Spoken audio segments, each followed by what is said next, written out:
Welcome to episode 8 of Building Blocks with Brendan. Today we're talking about heavy metal with Chris over at Thrashed. What's very interesting about this conversation is really how he got started in the industry in general. He started viewing going to concerts and going to festivals as a way to network and meet like-minded individuals. What this goes to show is that you don't always have to wear a suit and tie to make connections and really network. From there, Chris was able to build quite a huge following, being a part of a very successful YouTube channel, having hundreds of thousands of views, as well as being able to tour around the world with a band he was a part of. What's really interesting about this conversation as well is really how we got reconnected. Me and Chris were actually friends many fortnights ago, many moons ago, but way back in JK and SK, and due to the power of the internet and social media, we were able to reconnect and really have this conversation. Hopefully you guys enjoy this episode and learn a little bit more about how you can take a passion and turn it into a dream and a business for yourself. What's really also cool about our conversation with Chris is how he keeps notes with him 24/7 and really promotes living a healthy lifestyle to really be creative and as successful as possible. Hopefully you guys take some insight into it and follow Chris on his endeavors. Chris, thanks for joining me. Funny enough, we were friends, maybe one of my first friends I ever remember back when we were legitimately children in kindergarten and grade school. And since then, our worlds came apart, and with Corona kind of came back together, connecting on social media. So what are you up to? Kind of what's your story? Kind of what's your own story arc, and kind of what are you doing today? Well, Brendan, thank you so much for having me on your podcast. It's great to reconnect with you. And it's certainly a long way from Miss Marin's SK class, I think, back from when we were younger. So everything really revolved in my childhood around hockey, playing rep hockey, playing competitive hockey, and going into tryouts every April. A lot of that was you're selling yourself to a coach, you're selling yourself to a team.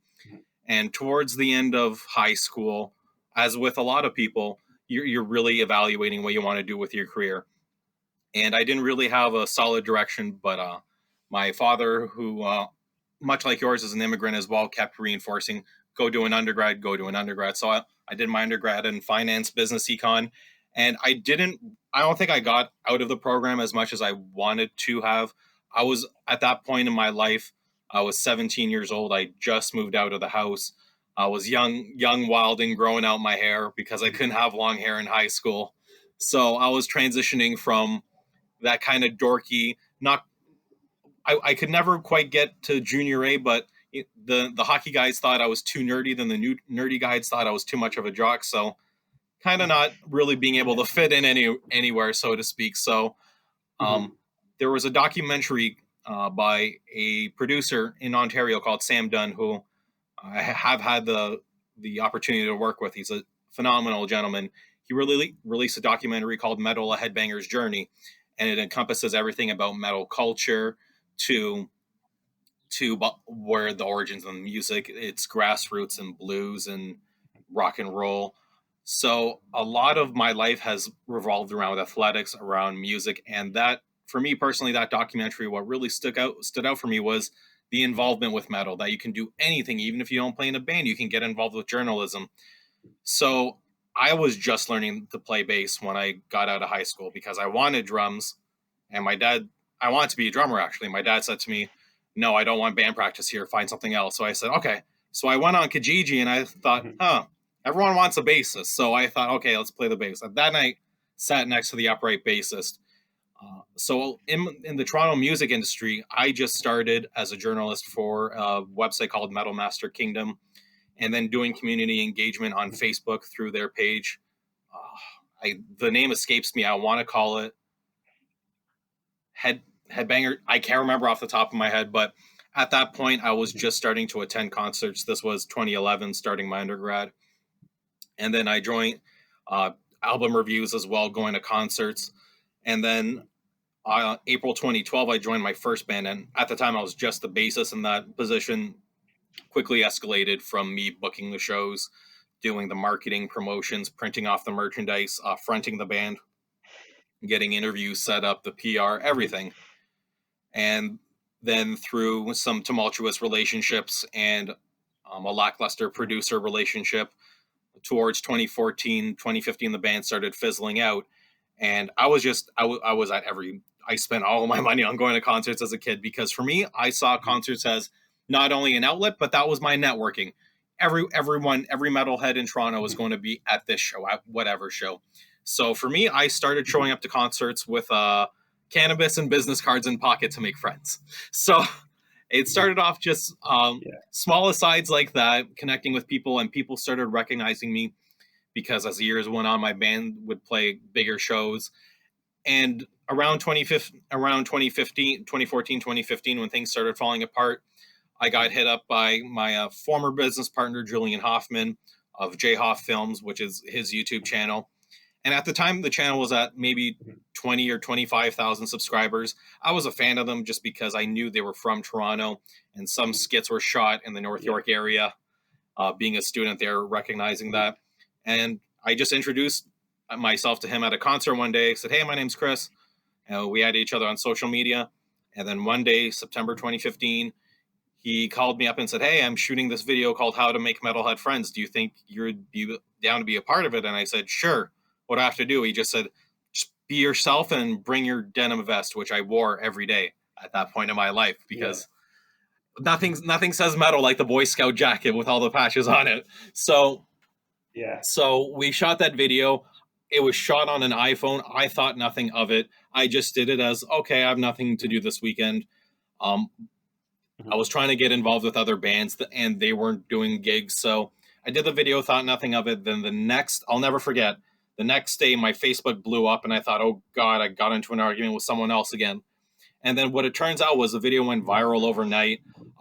Metal Hammer UK, Metal Injection, MetalSucks.com, UltimateGuitar.com, Songster, every music media outlet picked up on this video because it was just me chasing this guy around the mall, harassing him because he had a Lamb of God t-shirt on, and me just being the overly eager person to talk about music with. So from there, I had left my band and I kind of fell out of love with music. I was really disheartened with the state of the music industry and how things operated, especially with promoters in the city. There's only a handful of good people. There's a lot more people that are just out there to make a quick buck off of young, naive musicians, which is really disheartening because music does a lot more than that. Not only has it, for speaking personally, inspired creatively and given me a sense of being, but it's very therapeutic for people to connect over music and get involved with. So I was doing J Hoff Films and then helped rebrand it to JHF during the course of my undergrad, and I was bartending all throughout that time. So everything from cross promotion, from going to concerts, meeting people, bartending. I was doing gigs all over the city, bartending gigs all over the city. I was working with a company called The Butler did it. I actually served your dad champagne one time. He was doing a talk about, I can't remember, but it was over at the Mississauga Convention Center. Stephen Harper was there, but I was just one of the butlers holding out a tray. Yeah, so I did Vel Digital Dreams, and I connected with everyone. I'm a fan of music. I'll talk to anyone if they have the time to talk to me or listen to me about whatever. So, and then I personally feel that JHF hit its peak in 2019 when we went to Heavy Montreal to film Slayer's final show in Canada. That was the other big thing, being able to work with one of my favorite bands growing up, being Slayer, because one of the videos that we did, I was in Greece with my family visiting relatives in 2018, and J Hoff kept pushing me, yeah, just film something. And I was on the Parthenon, and I was looking at it, and there was a bench in front, and I thought, wouldn't it be great if someone stood on that thing and just screamed Slayer? And then it became a thing, and then once again, that video skyrocketed, and then we're getting local media coverage in Greece and things were blowing up worldwide. So 2019, being able to do Slayer's last show, I got to work with Sam Dunn to talk about the end of Slayer's career on his platform, Banger TV. I filmed my first tour documentary, Firepower Kills Tour, with my friends in California and Warbringer, and over in Europe, the boys in Enforcer. And working with a lot of my favorite bands, Exodus, Municipal Waste, and just with the pandemic, the pandemic really demonstrated that where we were at creatively, as much as we got into this with the right intentions, we both loved comedy. We're both huge Larry David fans, and what turned from a love of comedy to a love of metal, it it just really showed that we were at different places. Julian was studied screenwriting at York. I was a business background guy. I was the one trying to come up with, okay, who are we going to connect with? Be it a Ridge Wallet promo or whatever. And Julian had a much different approach to things. He didn't want an upload schedule. He enjoyed the ambiguity, and that's not what I'm about. That's not how you build a successful brand, by being ambiguous, especially with your audience. And for me personally, especially once I started recovery, January 2021, I felt that I was being disingenuous by portraying a character that I didn't believe in, and it for the longest time it was just, yeah, I'm going to do this forever. I'm going to do this forever. But then at some point, and I think recovery had a lot to do with that, when you really reconnect with your authentic self, that I realized I don't want to be doing this. I want to do more than this, because Julian wanted to stick strictly to skits, but I wanted to do more than that. I wanted to connect with the audience. I'm in the midst of working on a mental health podcast with my friend John from Buffalo over at Noise Dosage Media, called Mental versus Mental, because that was one of the first things I mentioned in my public statement, because that was also something very awkward, which was addressing, because like I said, the channel started at 20,000. When I left, it amalgamated to 167,000, platinum plaque from YouTube HQ and everything. And then just, yeah, it was, and then working with all these bands, and then the fear of, what if people don't like you anymore because you're not at the over 100,000 echelon or whatever. But I gotta say, I'm much happier doing my own thing now. The content is a lot more. The content that I'm doing now is a lot more geared towards how I want to present to the audience, the certain calls to actions, and just the branding as well. Julian never wanted to do anything outside of patches, and I wanted to do T-shirts, hats, glassware. That was another thing. Julian, he wasn't a fan of stoner comedy, for lack of a better term, be it the Seth Rogans of the industry or what have you. Whereas I would like to be tongue-in-cheek with that, because the Chris Thrashed character was a lot of self-deprecation about thrash metal, that, oh, thrashers never wash their clothes, their hair is always dirty and messy and unkept or whatever. Oh, man, I tell you, I spend an hour on my hair a day. Don't worry about that. So just getting to that authentic self, and just being able to connect with my audience the way I want to.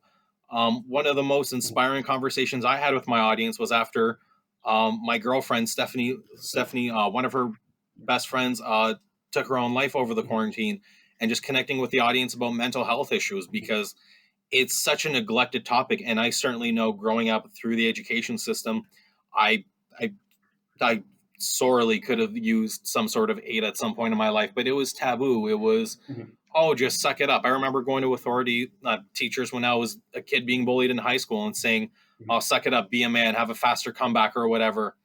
And ingraining a lot of those toxic traits that you take on into adulthood, and you don't realize it. So now I am focused strictly on Thrashed Incorporated, which is my own business, my own company, for my image representation and all my creative endeavors.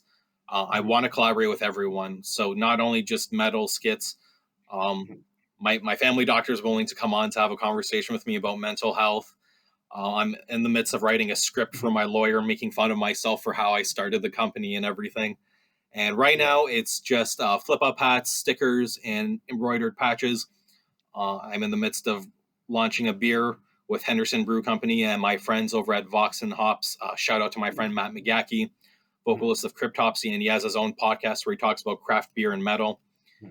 And I'm just excited to be collaborating with more people, and growing Thrashed into Thrashed Records, so I can start self-releasing my music for my band Eviscerator, which hopefully I can have out either Q1 or Q2 2022, given the pandemic and having bandmates in California as well, and the need to travel. So there's a lot of moving pieces right now, tightening the belt a little bit, but I gotta say, I'm having fun with it. I like my own schedule. I like being able to wake up on my own, go for a run.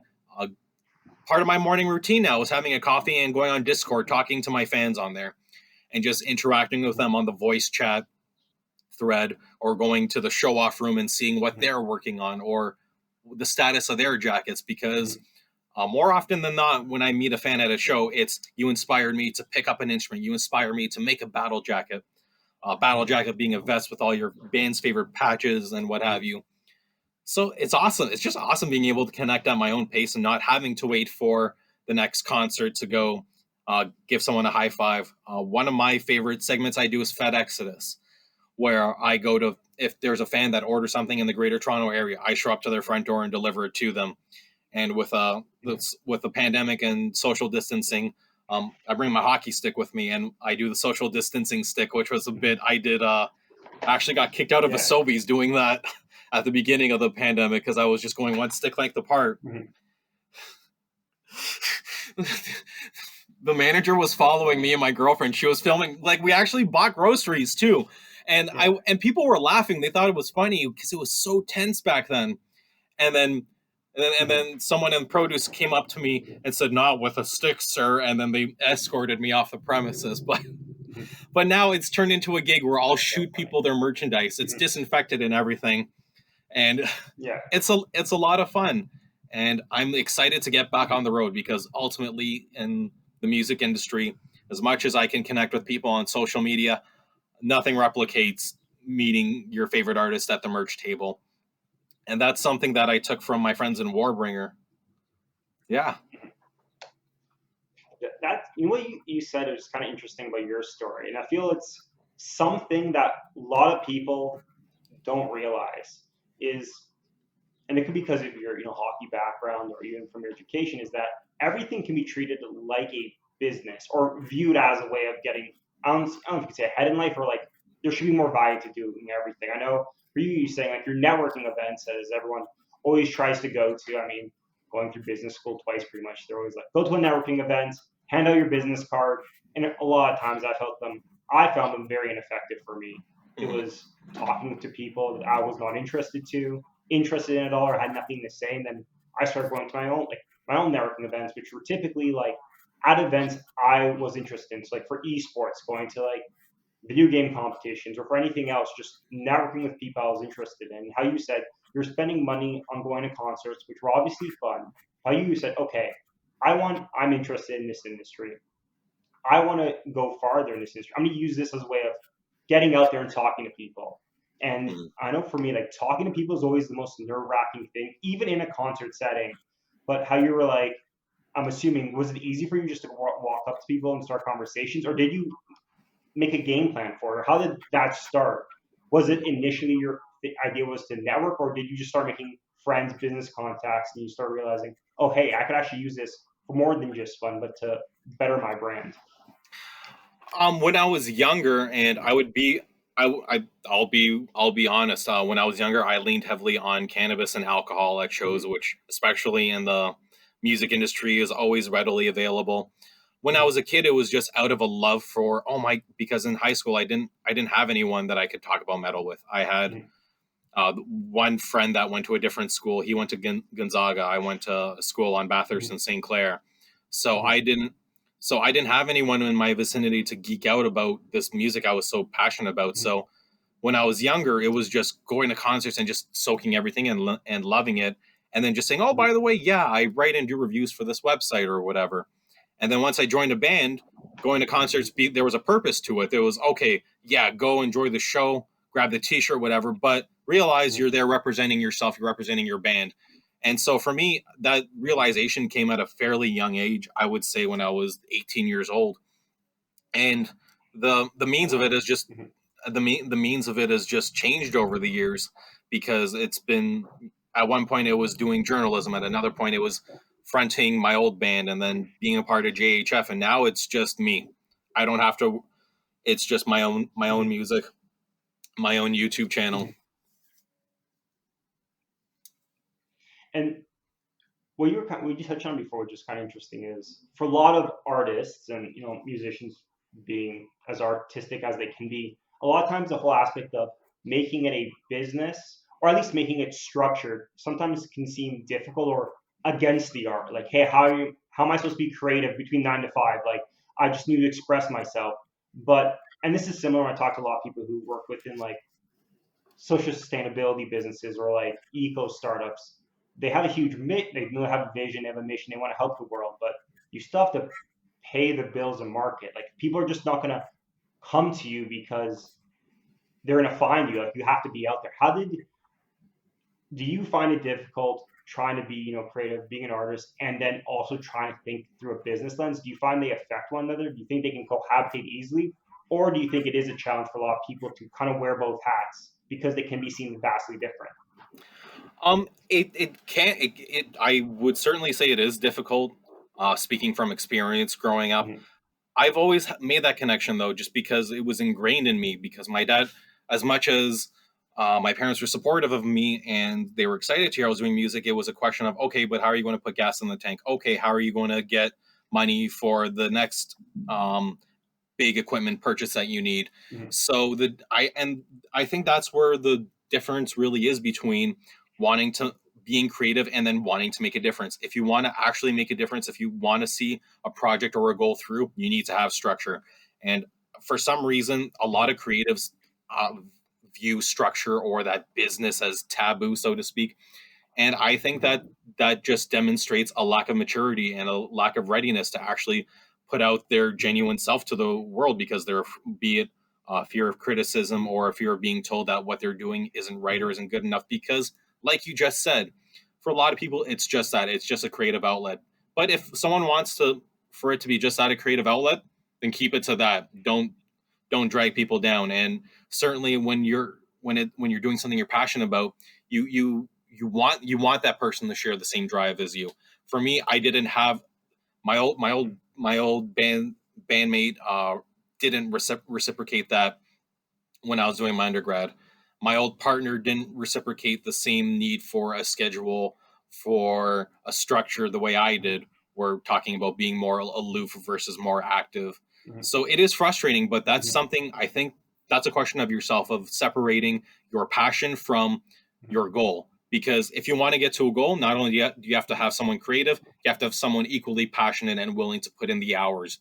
Because that was the first thing I did when I started working with funny enough, my former goaltender for the Cannabis Leafs and coworker at the Absinthe Pub at York University, Brian Glazer of Glazed Media. He's my editor now, and first thing we did was, okay, when's our meeting day? Every Sunday afternoon, we're going to get together, have a beer, and talk about what the game plan is, how we're going to storyboard ideas, how we're going to do talking heads for certain videos.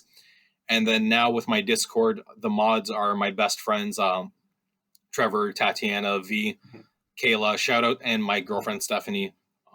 And shout out to all of them who are all incredible creatives in their own right. Trevor is a graphic designer. He actually did my first t-shirt for my own YouTube channel. So it's about surrounding yourself with not only the creatives, but the driven creatives, the people that aren't looking for, okay, how am I going to reward myself? People looking to better themselves, because that's what I do with my friends. When we're not, for my other friends, they do have day jobs, and for me, I'm just fully committed to being the creative and being in this industry for over a decade now, and trying to have a linear chronology. And certainly the opportunity that social media has given our generation to have that opportunity to have a linear business or a linear following throughout the ages. So connecting with the right people that are motivated and ready to structure and shovel shit at 9 a.m. because sometimes it won't go according to plan. You won't always get rewarded. You won't always get 100,000 views on a video. You won't always get as many people. It's about the process, though. If you have a good process, you're going to have a good product, and that's something I can take to the bank. And that makes a lot of sense. Like what you said, if you have a good process, you have a good product.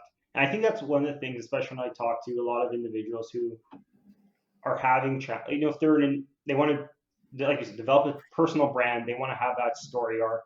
I mean, you can develop a brand without even having to create anything, just you as a person, making sure people understand who you are. But one of the things you touched on, which was interesting, was that people having to shovel this shit, like you said, like get in the weeds and do stuff. And like you saying, when you were in the band, you were a hockey player, you did so many things, you wore so many hats during it. And you obviously you don't like everything you're doing, but things have to get done to see results. Yeah. Do you find that kind of going through all those different stages, working for those different bands, kind of coming from athletic background as well, has made you more adaptable, has helped you, or what do you think has helped you the most have the success you've had now? Would be one thing? Would it be a specific experience, or is it just a accumulation of going through so many iterations that figuring out, heck, I kind of know everything now that, or at least I know enough now to get things going. hmm A combination of past experiences, as you so eloquently put, and for me personally, my passion planner. This has been the best investment as an entrepreneur.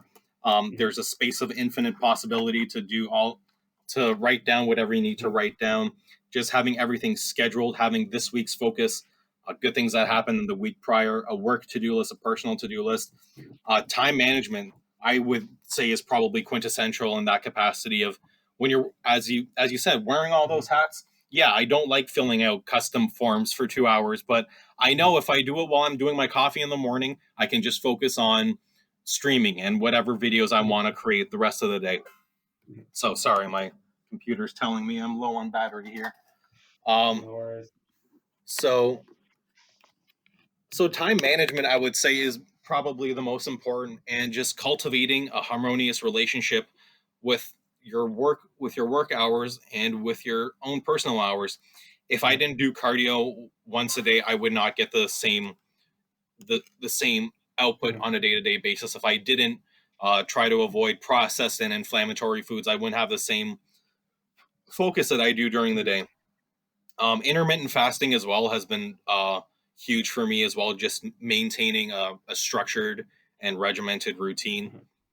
And call that being ingrained from athletics to being in a band to being the son of an immigrant with that same driven desire to make something of themselves here. So I think a combination of all of that, but I really got to give credit to my girlfriend that really got me on my feet, and my passion planner, and just focusing on time management. Because to this day, there's sometimes where I look on my passion planner and think, shit, that hour could have been spent doing something else. You could have brushed up on theory. You could have done a few more scales today. So, time management, I'd say time management, eating right, and sleep hygiene. Sleep hygiene has been huge because at this point, I've hit, as my girlfriend calls, the old man part of my life, where I'm in bed by 9:30, or I'm falling asleep during the Leafs or Raptors game. But I feel happy getting up at 6:30. I have purpose. 6:30 hits. Okay, vitamin C shot, coffee's on the pot. Go for a run, come back, get the day started, and then so it doesn't become the day doesn't become a mountain by the time noon hits. By the time noon hits, okay, I've already gotten the chores done, the custom slips done. I already fired a few emails off, so I know with who I need to connect today. So just trying to cultivate that harmonious relationship with body, mind, and work ethic. What you touch on is so interesting. So one of the things, especially we're for mental health company, and a lot of things is that, and most successful people I've spoken to, very rarely do they say like, "Oh, I don't sleep." Most of them, and there's always a few who like to brag about it, but most of them are like, "Oh yeah, I don't, go to bed at 9 or 10. I wake up at 6. I don't pull all nighters because I mean sometimes you have to, but I have good sleep. I eat healthy. I One thing you also know, most of them do work out as well. It's like you were saying. I think people don't realize that like success in one avenue of your life, whether it be your health, impacts your mental state, impacts your work success. Everything is so interconnected. And it's one of those things where it's not obvious. I mean, in university, I think the problem is people pull off all nighters and they're like, oh, I was successful or unsuccessful because of that. But if you talk to people, and it could be in your 20s, you can just live harder than you can when you're older. But most people you speak to, it's very rare you'll meet someone who's successful and says, I don't sleep, I eat very unhealthy, and I don't work out. There's always those people you can pull up, but most people have a very holistic life because when your sleep sucks, you're not creative. And there's a direct correlation between like your quality of sleep and how creative and how alert you are. And I like how you touched on it. And journaling. When I got into fitness, they were like, write a journal, like track your reps so you know your progression, you can see what's going on. And I'm like, I hate writing stuff down. I'm not going to do it. And I talk to entrepreneurs. They're like, oh, like you said, I write a journal. I talk to someone else. And they're like, oh, I write a journal. I'm like, oh, every single industry does this. Like records your progress and records your past. Just see future success. And it's all these consistent things are never hard within themselves, like going to bed. It's just these things initially don't make a big impact. You're like, oh, I went to bed an hour early today. I don't feel any different. But over time, massive success changes and can really change your life around in many different ways. So you're now creating everything on your own. You started in apparel brands. Kind of, what's the future for you? Kind of, where do you see things going from here? You're saying you're really kind of in it good now. You have a good structure now, and you kind of are really on a rocket ship, as it seems. I really appreciate the kind words. For the future, it's really looking towards preparing for when the entertainment industry goes into full swing again. Mhm. So asking myself, how can I get on the road? Preparing my lineup, preparing my EP. So a lot of my creative prowess right now is being focused on the music aspect for the first time in a while.